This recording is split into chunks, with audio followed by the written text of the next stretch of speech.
Sa nakaraan nating episode ay natapos tayo kung saan nga ay tuluyan ng napaslang ng ating bida ang matandang manyakis na naghahangad makuha silan. Kung saan nga sa pagpaslang rito ay ginamit ng ating bida ang 9 Glorious Heavenly Dragon's Flame Formula. At matapos nun ay merong isang kakaibang bagay ang makikita sa sahig pagkatapos bawian ng buhay ang matandang manyak, ito ay parang stick na merong nakasuot na isang kulay berdeng bungo. Naagaran rin naman ngang dinampot ng ating bida. Habang ito naman ngang silan ay hindi pa rin makapaniwala sa nakita niyang kakayahan ng ating bida, at sinabi rin nito na tila daw ba ibang-iba na ang ating bida ngayon kumpara noon. Sambit naman nga ng ating bida na dahil lamang daw iyon sa natutuhan niyang gumamit ng ilang magic power, subalit gayon pa man daw ay sinisigurado niyang magkaibigan parent silang dalawa nilan anuman ang mangyari. Makalipas ng ilang sandali ay nagpatuloy pa nga rin silang dalawa sa pag-uusap. Kung saan ayon kay Lan na ang tahanan niya raw ay nasa malayong bahagi ng kabundukan,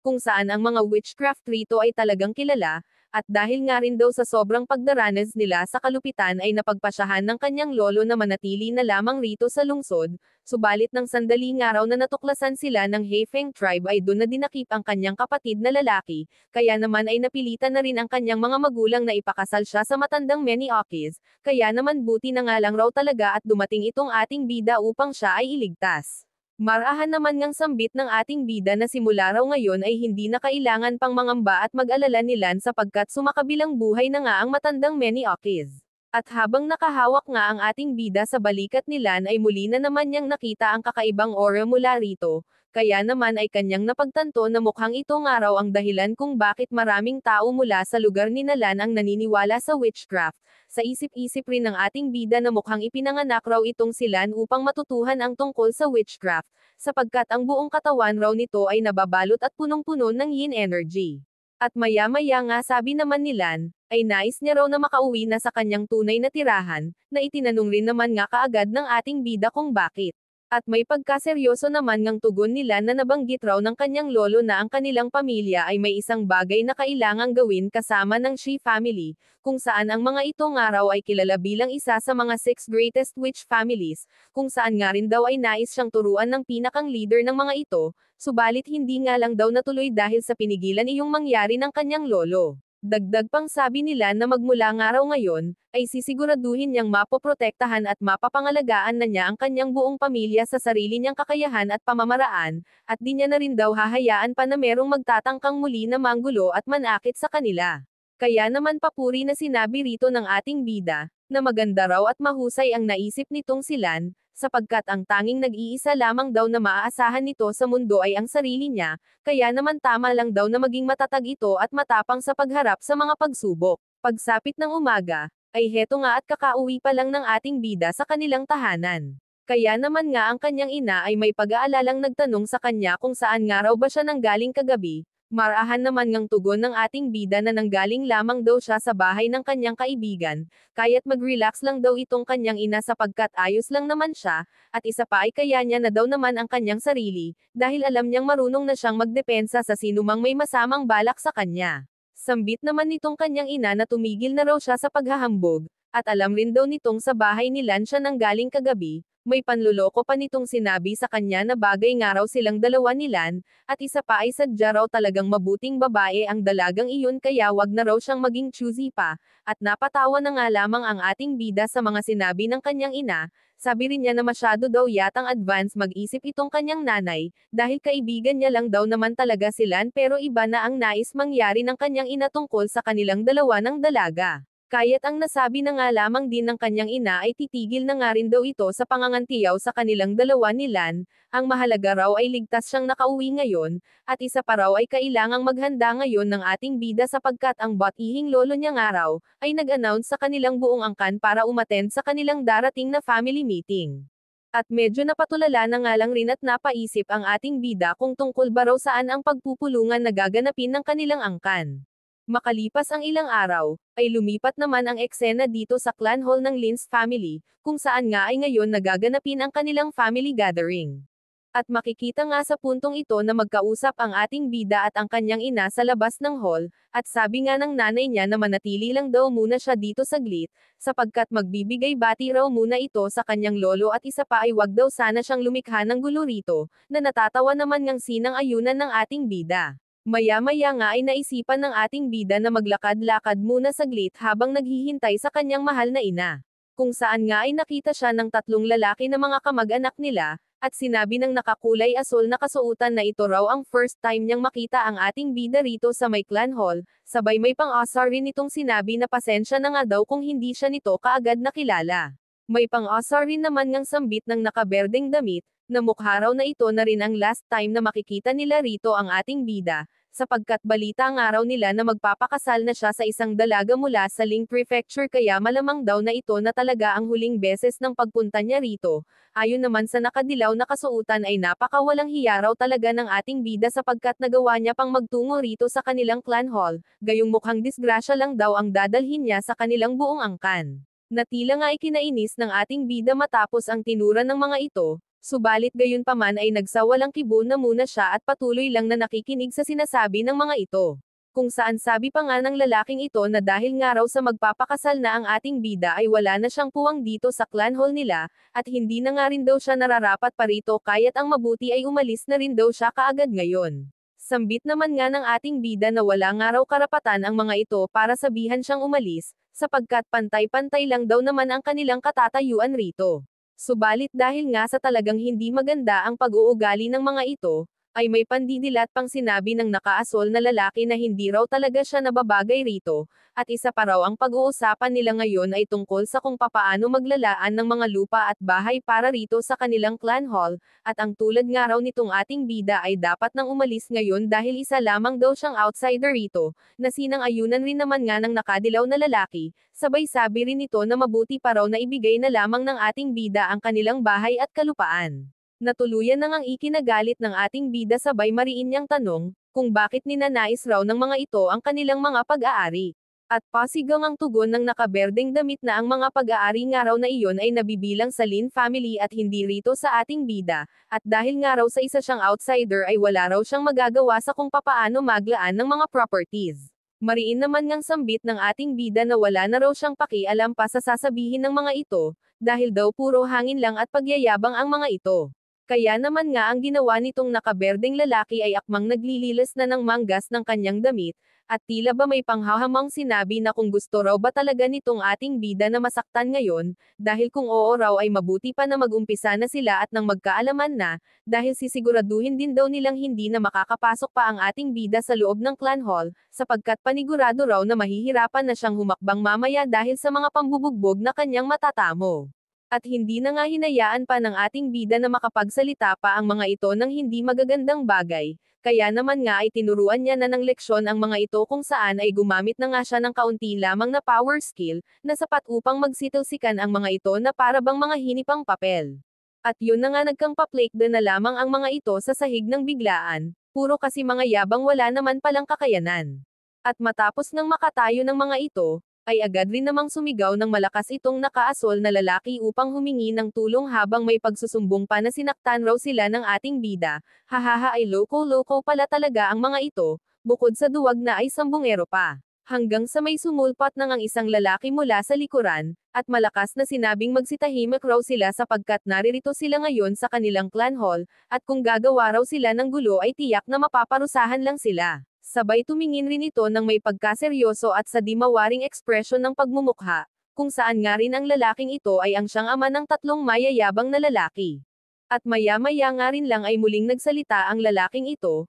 at sinabing ang ating bida nga raw ay matagal nang na-kick out sa pamilya nilang ito, at dahil nga raw sa pinipigilan nilang makapasok sa loob ang ating bida, ay bigla na lamang daw silang pinagsasaktan, heto nga raw at sobrang sakit pa ng kanyang puwet, dahil sa pagkakalagapak niya sa sahig kanina. Sambit naman nga ng matandang lalaking ito na halos mag-iisang taon na nga raw na hindi nakakabalik rito ang ating bida, pagkatapos ay nakuha pa niyang manakit rito sa kanyang mga kaanak, dapat daw ay alam niya na hindi yun tama, at isa iyong malaking kalabegan sa kanilang family rules. Tanong naman nga rito ng ating bida, na kung totoo raw bang nais ng mga ito na i-divide ang mga properties ng kanyang mahal na ama, Tugon naman nga nitong lalaki na hindi na nga raw dapat pang-alalahanin ng ating bida ang tungkol sa bagay na iyon, at ang dapat raw niyang isipin ngayon ay ang ginawa niyang pananakit sa kanyang mga kamag-anak na labag nga raw sa kanilang rules, at dahil nga raw dito ay masasabing isa siyang walang disiplina, at bukod pa dun ay hindi na rin daw nakapagtataka kung sakali man natawagin siyang bastardo ng sinuman.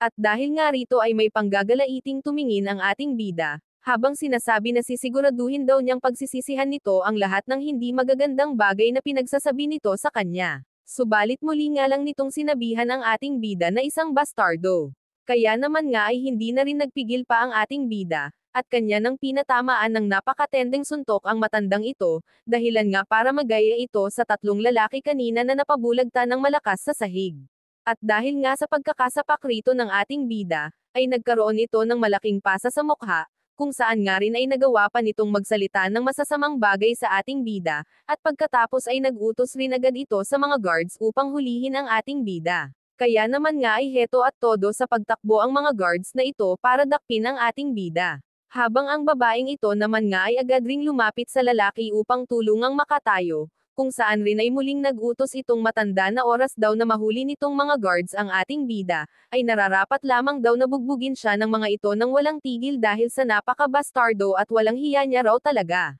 Hanggang sa dumating na nga rin itong grandpa nilang lahat na agad rin naman ngang sumigaw ng malakas upang patigilan sila sa kaguluhang nangyayari. At agad rin naman nga itong binati ng mga guards. Habang ang nakaasol na lalaking ito naman nga na Weikay pala ang pangalan, ay agad na nagsalita habang tila ba nagmamakaawa na kung maaari daw ay gumawa ng hostisya itong si Grandpa para sa kanila, dahil nga raw sa sinaktan sila ng ating bida, at gayon rin naman nga ang ginawa nitong ama ni Weikay, sapagkat basta na nga lang raw sila sinapak at pinagsasaktan ni Lin Kay ng walang dahilan, at ayon nga raw sa kanilang family rules ay nararapat lamang na hagupitin ng 50 times ang ating bida bilang kaparusahan, kaya't sana naman nga daw ay gumawa na rin agad ng aksyon itong si Grandpa para maturuan agad ng leksyon ang ating bida. Bigla naman ngang sabi ng ina ni Lin Kay na hindi raw porket kung ano-ano ang mga sumbong ng mga ito, ay nangangahulugang ang ating bida talaga ang may kasalanan, kaya't sana naman daw ay wag nang tangkain pa ng mga ito na bulihin muli ang kanyang mahal na anak,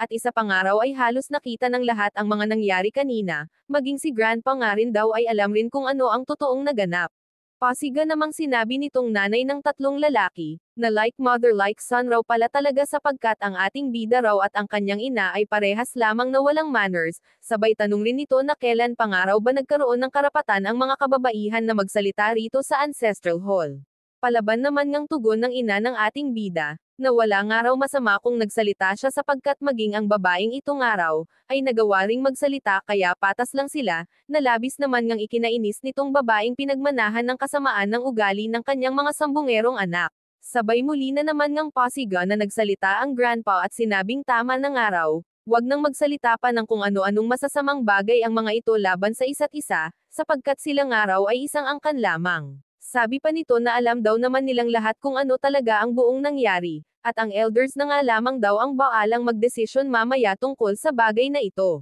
Makalipas ang isang oras, ay lumipat naman ang eksena rito sa may Ancestral Hall, kung saan ay nandirito na nga silang lahat. At nag-umpisa na nga ring magsalita ang grandpa. Sabi nito na pinatawag nga raw ang lahat ngayon rito upang mapag-usapan at matalakay nila ang tungkol sa allocation ng farmland, at kukunin nga rin daw nila ang opportunity na ito para i-test ang mga younger generation. Sabay sinabihan rin nito ang isang lalaki na ito na raw ang baalang magsagawa ng kanilang announcement ngayon. Kaya naman nga ay nagsimula na rin itong mag-anunsyo, at malakas nitong sinabi na ang tahanan raw ng Lin Yongfeng ay may kabuuang 3 lalaki, kaya naman makakakuha ang mga ito ng 15 hectares of farmland, ang tahanan raw naman ng Lin Xinan ay may kabuuan lamang na 2 lalaki kaya 10 hectares lamang ang makukuha ng mga ito. Ang tahanan naman daw ng Lin Jiangxin ay may kabuuang 4 na lalaki, kung saan ay itong ang mag-aamang ito ang tinutukoy, na umaabot raw sa 20 hectares ang matatanggap. Kasunod namang ini-announced ay ang tahanan ng Lin Jiancheng, kung saan ay ang pamilya nga ng ating bida ang tinutukoy, subalit hindi tulad sa iba, ang nangyari ay 1 hectare lamang daw ng farmland ang mapupunta sa kanila, dahil raw sa walang lalaki sa kanilang pamilya, sapagkat ang ating bida nga raw ay matagal nang kick out kaya di na siya kabilang pa. Na ikinagulat naman nga ng nanay ng ating bida, At may pagrereklamo pa nitong sinabi na ano daw bang ibig sabihin ng mga ito na hindi nakabilang ang kanyang anak, gayong andito na naman nga daw siya. Sambit naman nga ng lalaking nakaberde na si Wendong, ay hindi na nga raw kasama sa bilang ang ating bida kaya naman wala siyang makukuhang anuman sa farmland. Ayon naman kay Wei Kai ay tama raw ang sinabi ng kanyang kapatid na si Wendong, at dapat nga raw ay magpasalamat na lang itong ina ng ating bida, sapagkat kahit papaano raw ay nakatanggap pa sila at nabahagian ng 1 hectare, hindi yung nagrereklamo pa daw ito gayong tama lang din daw naman ang naging hatian nilang lahat. Nasinang-ayunan pa nga rin ng ama ng mga ito, at sinabi pa na wag na nga raw magpilit pa itong nanay ng ating bida, dahil baka raw bawiin pa nila ang kanilang naging desisyon ay lalo lang silang mawalan ng makukuhang lupa. Ang ginawa na nga lamang ng mahal na ina ng ating bida ay lumuhad sa harapan ng kanilang grandpa, at sinabing ang asawa nga raw niya ay apo rin nitong si grandpa, kaya naman nga daw ang ating bida ay apo rin nito, kaya't sana nga daw ay wag nitong hayaan na maging ganito na lang ang pasya para sa hatian ng lupa. Marahan naman ngang sambit ng grandpa na wag na raw lumuhad pa itong ina ng ating bida, at mabuti pa raw na tumayo na rin ito agad at pag-uusapan pa nila ang tungkol sa ibang bagay. Sabay nagtanong nga rin itong grandpa rito sa lalaki na tinatawag ng karamihan na uncle, na kung tingin raw ba nito ay tama lang ang naging paghahati sa kalupaan, at bakit hindi rin daw muna ito nagtanong sa kanya bago magdesisyon sa kung papaano ipamimigay ang lupa. Magsasalita nga sana itong uncle subalit bigla namang nakisingit sa usapan ang lalaking ito. At ayon nga rito ay matagal na nga raw buhat ng pumanaw si Jancheng, at ang ating bida raw naman nga na anak nito ay matagal na ring na-kick out sa kanilang pamilya, maaari naman nga raw nilang bigyan ng higit pa ang nanay ng ating bida. Subalit dahil nga raw sa wala na itong kasama pang lalaki na mag-iintindi sa farmland ay sapat na nga raw para dito ang 1 hektarya, at ginawa nga raw nila ang pasyang ito para na rin sa ikabubuti ng nanay ng ating bida, at isa pa ay maaari naman nga daw nila itong bigyan na lamang ng ilan sa mga aanihin nila. At napaahem na nga lamang si grandpa matapos marinig ang mga tinura ng lalaki, sabay sinabihan rin nito ang nanay ng ating bida na mukhang tama rin daw naman nga ang lahat ng sinabi ng lalaki, kaya't tanggapin na nga lang raw nila ang naging desisyon tungkol sa farmland. At tila nga napapaiyak na ring sambit ng nanay ng ating bida, na ang mga kalupaan nga raw na iyon ay binili ng kanyang mahal na asawa gamit ang perang pinaghirapan nitong ipunan, kaya't papaano daw nila magagawang basta na lang hayaan ang farmland na iyon, lalo pat imbis nga raw na sila ang may pinakamalaking party, ang nangyari ay sila pa yung naging kaawa-awa pagdating sa hatian. Marahan naman ngang sambit ng ating bida, na wag na nga raw magmakaawa pa itong kanyang ina, dahil di daw dapat sila nagpapakababa para lang sa mga ito. At napatingin na nga rin lamang sa kanya itong kanyang nanay, habang tuluyan na nga ring bumabagsak ang mga luha nito, at pagkatapos ay sinabi pa na pasensya ng araw, sapagkat hindi niya nagawang pangalagaan ang naiwang property ng mahal na ama ng ating bida. Sabay bigla na nga rin lamang nitong hinampas ng todo ang isang haligi, dahil sa labis na kalungkutan at dahil na rin sa hindi na nito malaman pa ang gagawin. Kaya naman nga ay nilapitan na rin ito ng ating bida upang e-comfort, sabay sinabi rin niyang wag na raw itong mag-alala pa sapagkat sisiguraduhin daw niyang walang sino man ang makakakuha sa kanilang mga pag-aari. Sabi naman nitong nakadilaw na lalaki, na mukhang nagmamatigas parent daw talaga itong ating bida, mas mabuti pa raw na pumirma na lang siya kaagad dahil kung hindi, ay baka raw ni isang kasing ay wala siyang makuha. Mariin naman ngang sabi ng ating bida na kung ang mga kalupaan raw na iyon ay talagang ipinamana ng kanyang ama sa mga ito, ay wala siyang magiging pagtutol kahit na konti, subalit hindi raw naman iyon ganon, dahil ang mga farmlands na iyon ay talagang pinagsumikapang makuha ng kanyang mahal na ama, kaya naman ito ay maituturing na isang private property na hindi pwedeng basta na lang kunin ng iba. May panunumbat naman ngang sambit nitong lalaki, na ang ginamit raw namang pera ng ama ng ating bida bilang puhunan ay sa kanila rin nanggaling, kaya naman nga daw ay walang karapatan itong ating bida para sila ay akusahan at sabihan na hindi sila dapat makialam pagdating sa lupa. Palaban naman ngang sabi ng ating bida na walang sino man nga raw ang maaaring umagaw sa bagay na kanilang pag-aari, at kung sino man nga raw ang magtangkang gawin yun ay tiyak na masasapak niya lang at mabubugbog. At tila ba may pang-asar namang sinabi ng kada dating lamang na lalaking ito na nagngangalang Shuo, na mukhang puro lang daw kahambugan ang ating bida at tiyak raw naman na hindi niya talaga kayang lumaban dahil isang araw siyang duwag. Habang ito naman ngang si Wei Kai ay agad ring natutuwang tinanong si Shuo, kung kailan nga raw ba ito dumating, dahil wala nga raw siyang balita na pupunta pala ito ngayon dito sa kanilang family meeting. Malugod naman ngang sumagot si Shuo na ilang minuto pa nga lang raw ang nakalilipas buhat nang siya ay dumating rito. Sabi pa nito na napaka-arroganti din daw talaga ng ating bida kaya naman nga ay nais raw niyang bigyan siya ng matinding leksyon, at sana nga raw ay mapahintulutan siya para gawin yon. Nasinang-ayunan rin naman nga kaagad nitong si Wei Kai, dahil nararapat nga lang daw yon para sa ating bida, total isa na lang daw naman siyang outsider rito. At nilapitan na nga rin ni Shuo itong ating bida, at pagkatapos ay nagtanong na kung sa pormahan raw bang ito ng ating bida ay ipinapahiwatig niyang isa siyang good fighter, subalit di nga man lang sumagot ang ating bida kahit na isang salita, hinayaan niya lamang na magdadaldal ang isa pang mayabang na lalaking ito. Kasunod ay pumorma na nga itong si Shuo, animoy handang-handa na talaga, habang sinasabi rin na bibihira nga lang daw na magkasama-sama silang lahat dito, kaya naman hiling niya raw ay manood ang lahat ng mabuti. Sa kung papaano niya tuturuan ng matinding leksyon ang ating bida. Dagdag pa nitong tanong na kung magiging willing na raw ba ang ating bida na isuko ang buong farmlands once na siya ay matalo ngayon sa laban, na marahan lang naman ngang sinang-ayunan ng ating bida. Sabi pang muli ni Shuo, na mabuti raw naman pala kung ganon, at sana nga raw ay tuparin ng ating bida ang kanilang naging deal, sabay itinuro rin nito ang kabilang dako nitong hall, upang doon daw sila maglaban sapagkat sa bandang dito raw ay medyo makipot ang space para sa kanilang dalawa. Kasunod ay tinanong rin naman nga ito ng ating bida, na papaano daw kung ito naman ang matalo. Tugon naman ni Shuo na kapag siya nga raw ang natalo, ay pupunuan nila ang mga material na pangangailangan ng pamilya ng ating bida, gayon rin daw ang mga bagay na wala sila. Sabi naman ng ating bida na hindi raw iyon ang kanyang nais, at isa pa ay hindi rin daw sisipat ang pera ng mga ito upang ibigay sa kanila ng kanyang ina. Tanong naman ni Shuo na kung ano nga raw ba talaga ang nais na maging kapalit nitong ating bida. Kaya naman nga mariing sumagot ang ating bida na once raw na matalo niya itong si Shuo, ay kailangan nitong magbigay ng 1,000 hectares ng lupain bilang kapalit. May pagrereklamo naman ngang sinabi ng lalaking ito, na mukha raw yatang nasisiraan na ng ulo ang ating bida, sapagkat kahit pa raw pagsama-samahin pa nila ang lahat ng kanilang lupa, ay imposibleng umabot ito hanggang 1,000 hectares.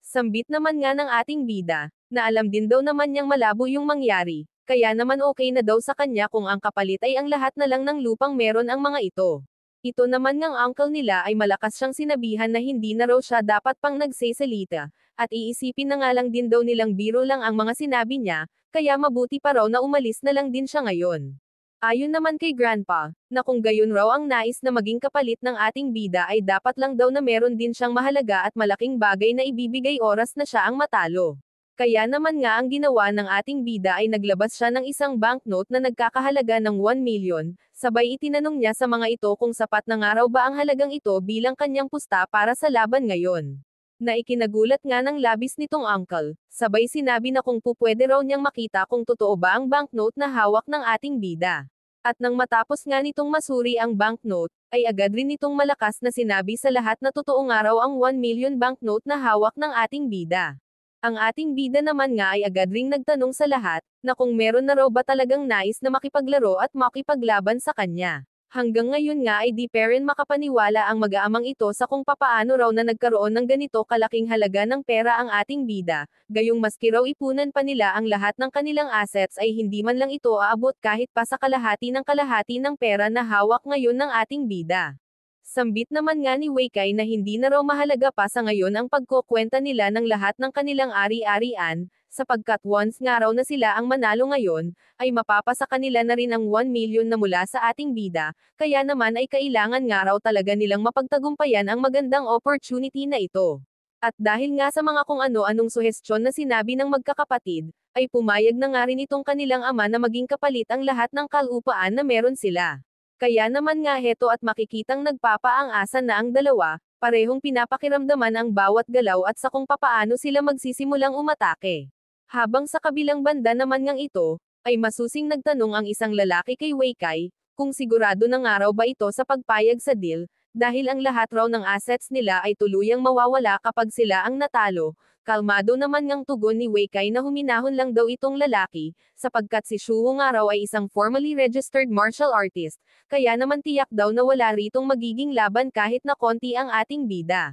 Balik tayo sa dalawang ito, Kung saan nga bago tuluyang umatake ay may pagmamayabang munang sinabi ni Shuo, na siya nga raw ay isang advanced martial artist na kinikilala rin ng Imperial Court, kaya't sana nga rin daw ay hindi magsisi itong ating bida kapag natalo siya mamaya sa kanilang paglalaban. Marahan naman ngang sabi ng ating bida na wag na raw itong maghambog pa. Ang mabuti pa daw ay ipakita na lamang nito kung ano talaga ang kaya niyang gawin. Abangan sa next video natin kung ano pa ang mga nakaka-excite na mangyayari. Sino nga kaya ang magtatagumpay sa labanan nilang ito? Pakatutukan lamang po ang lahat ng yan rito sa ating YouTube channel na Manhwa Tagalog Recap Second. Kung nagustuhan nyo rin po ang episode natin ngayon ay paki-like naman po ito mga idol. Huwag na rin kayong mahiya pa na mag-iwan ng inyong komento at saloobin tungkol sa inyong napanood ngayon. Please don't forget to share and subscribe na rin po para sa lahat ng mga hindi pa nakaka-subscribe sa ating channel. Syempre wag nyo na rin pong kalimutan na i-hit ang notification bell para lagi kayong updated sa mga next video natin.